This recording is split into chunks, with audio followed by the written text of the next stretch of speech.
నమస్తే, welcome to news pocket. ఏపీలో అక్రమంగా నివసిస్తున్న రోహింగ్యాలపై డిప్యూటీ సీఎం పవన్ కళ్యాణ్ ఉక్కు పాదం మోపేందుకు సిద్ధమయ్యారు. ఇందుకు సంబంధించి పోలీసులకు ఇంపార్టెంట్ ఆర్డర్స్ ఇచ్చారు. సరిహద్దుల్లో సైనికులు ఎంత భద్రంగా దేశాన్ని రక్షిస్తున్నారో, దేశం లోపల అంతర్గత భద్రత విషయంలో పోలీసులు కూడా నిరంతరం అప్రమత్తంగా ఉండడం చాలా ఇంపార్టెంట్ అని పవన్ కళ్యాణ్ సూచించారు. దక్షిణాది రాష్ట్రాలు ఉగ్రవాదులకు సెన్సిటివ్ టార్గెట్స్గా మారాయని హెచ్చరించారు. రాష్ట్రంలో అక్రమంగా ఉంటున్న రోహింగ్యాలపై నిఘా ఉంచాలని ఆదేశించారు. రోహింగ్యాల వలసలతో నిరుద్యోగం అంతర్గత భద్రతకు ప్రమాదంగా మారుతోందని పవన్ కళ్యాణ్ అన్నారు. వారు ఇక్కడే స్థిరపడడం వెనుక వ్యవస్థలోని కొంతమంది పాత్ర ఉందని వెల్లడించారు.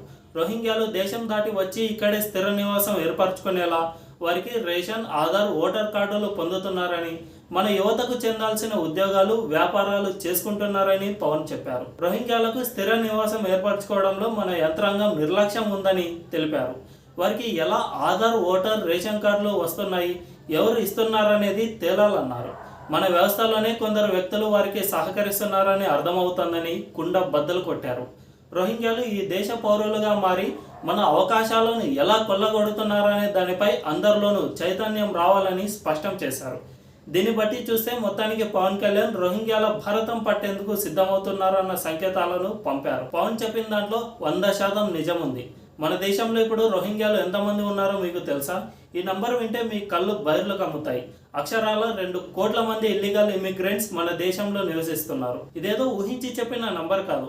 2016లో ఇండియన్ హోమ్ మినిస్ట్రీ చెప్పిన అంటే దాదాపు 9 ఇయర్స్ కిందే ఇంతమంది ఇల్లీగల్ ఇమిగ్రెంట్స్ ఉన్నారంటే ఇప్పటికీ ఎంతమంది ఉండొచ్చో మీరే ఊహించుకోండి. ఇప్పటికే చాలామంది అక్రమ వలసదారులు భారత్లో ఆధార్, ఓటర్ కార్డులు తీసుకున్నారు.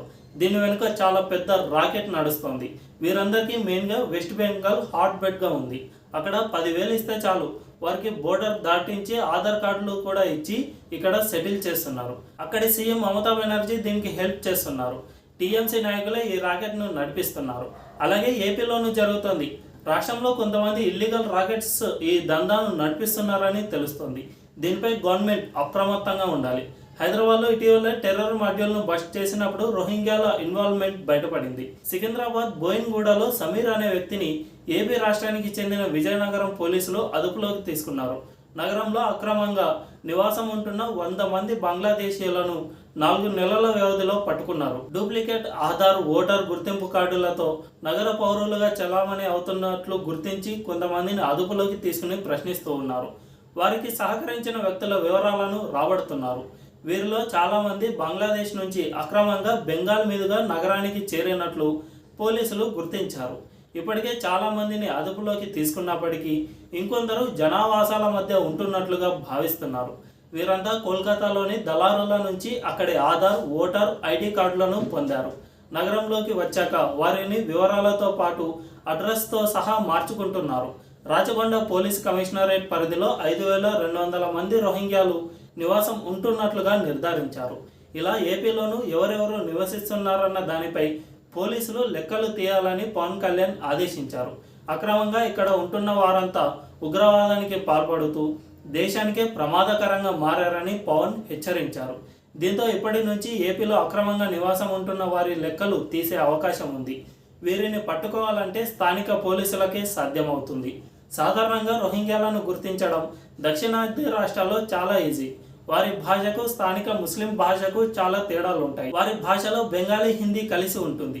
అంతేకాదు వాళ్ళ ఆహారపు అలవాట్లలోనూ మార్పులు ఉంటాయి. ఇక్కడ ముస్లింలతో పాటు నివసిస్తున్నా కూడా వారిని ఇట్టే పసిగట్టవచ్చు.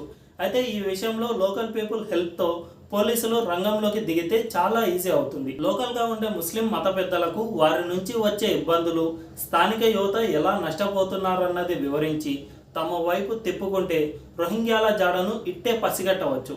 దీంతో వారిని పట్టుకోవడం చాలా ఈజీ అవుతుంది. అయితే దీనికోసం స్పెషల్ వర్క్ చేయాల్సి ఉంటుంది. డెడికేటెడ్ టీంతో పని చేస్తే రోహింగ్యాలు లేని ఏపీని సాధించవచ్చు. ఈ విషయంలో ఇప్పటికే పవన్ కళ్యాణ్ సీరియస్గా ఉండటంతో ఇకపై వారందరినీ తరిమివేసే అవకాశం ఎంతైనా ఉంది.